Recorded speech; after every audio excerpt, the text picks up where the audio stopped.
Para complementar lo que habíamos visto en un primer momento en el tema de la lógica, del concepto como definición, y para poder realizar con este material complementario la actividad que tenemos, pues vamos a concluirla con dos elementos muy importantes, con la clasificación de los conceptos y con la clasificación también de las definiciones, que van a ser, digamos, los dos temas que nos van a servir para aplicarlos en el desarrollo de la actividad que está propuesta en filosofía del grado 11. Si hablamos de la clasificación de los conceptos, ya habíamos hecho en un primer momento su definición, el proceso para elaborar un concepto. Tendríamos también que detenernos en cómo se clasifican, qué tipos de conceptos hay. La clasificación clásica pertenece a Aristóteles. Este filósofo hizo una clasificación sencilla, pero que nos puede marcar la globalidad de los conceptos. Esta clasificación la podemos dividir de tres maneras. La primera por su perfección, es decir, que un concepto puede ser desde la perfección o claro o oscuro. Cuando hablamos de un concepto claro estamos hablando de realidades cotidianas que no precisan o no necesitan ninguna explicación o ninguna profundización. Eso sería un concepto claro. Hablamos de un concepto oscuro cuando nos referimos a un tema o a una particularidad que es poco frecuente, que no es normal, que no es habitual y que por lo tanto necesita explicación. Eso sería desde la perfección, los conceptos claros y los conceptos oscuros. Ya por su extensión, que es una segunda clasificación, los conceptos pueden ser universales, particulares y singulares. Hablamos de conceptos universales cuando nos referimos a un todo, ¿no? A una globalidad. Ahí podríamos usar la expresión todos, porque estamos hablando de una globalidad, de una totalidad. Esos serían los conceptos universales. Hablamos también de conceptos particulares, al contrario que los primeros, cuando nos detenemos en un detalle o en una particularidad del elemento que vamos a definir o del concepto que vamos a elaborar. Aquí aplicaría, por ejemplo, el término algunos, pero por su extensión también los conceptos pueden ser singulares. Y singulares hacen referencia cuando estos se refieren a un único objeto, a un solo objeto. Y aquí podríamos usar la palabra como un nombre propio, ¿no? Cuando nos referimos a un animal específicamente, a una persona por su nombre. Pongamos, por ejemplo, Pedro. Entonces, ese sería un concepto singular. También los conceptos se clasifican por su exactitud.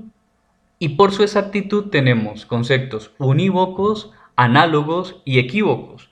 Los conceptos unívocos son aquellos que hacen referencia a un único concepto, es decir, tienen una única dirección. Así, también pueden ser conceptos análogos, y conceptos análogos normalmente hacen referencia a una relación de similitud, es decir, que hacemos referencia a conceptos que se parecen en su forma o en su funcionalidad, etcétera, que tienen relación y conexión. Pero también podríamos hablar de conceptos equívocos. Y hablamos de conceptos equívocos, perdón, cuando nos referimos a términos o a conceptos diferentes, distinto del unívoco.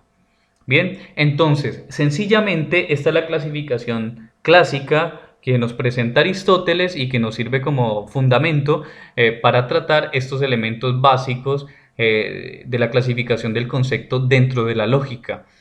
Pero para ir más allá y para poder aplicar, como les decía hace un momento, en el ejercicio que está propuesto, también es preciso delimitar el concepto definición.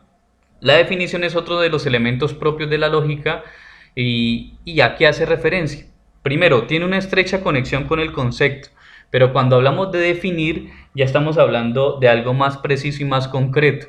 Estamos hablando del hecho de delimitar, de precisar, de aclarar las notas esenciales de un concepto. Es cuando nos referimos a su significado y estas notas esenciales son las que le permiten al concepto o a lo que estamos definiendo ser lo que es. Es decir, cuando se define es cuando se limita algo, cuando se concreta el qué de un algo. Eso vendría a ser la definición o el concepto de lo que viene a ser definición dentro de la lógica. Delimitar, precisar, aclarar lo que una cosa es desde sus características esenciales, desde su significación. La definición, al igual que el concepto, pues tiene muchas clasificaciones. Vamos a hacer una clasificación muy sencilla. Cuatro tipos de definiciones que me interesa que tengamos presentes, sobre todo para la aplicación en el trabajo concreto que tenemos que realizar.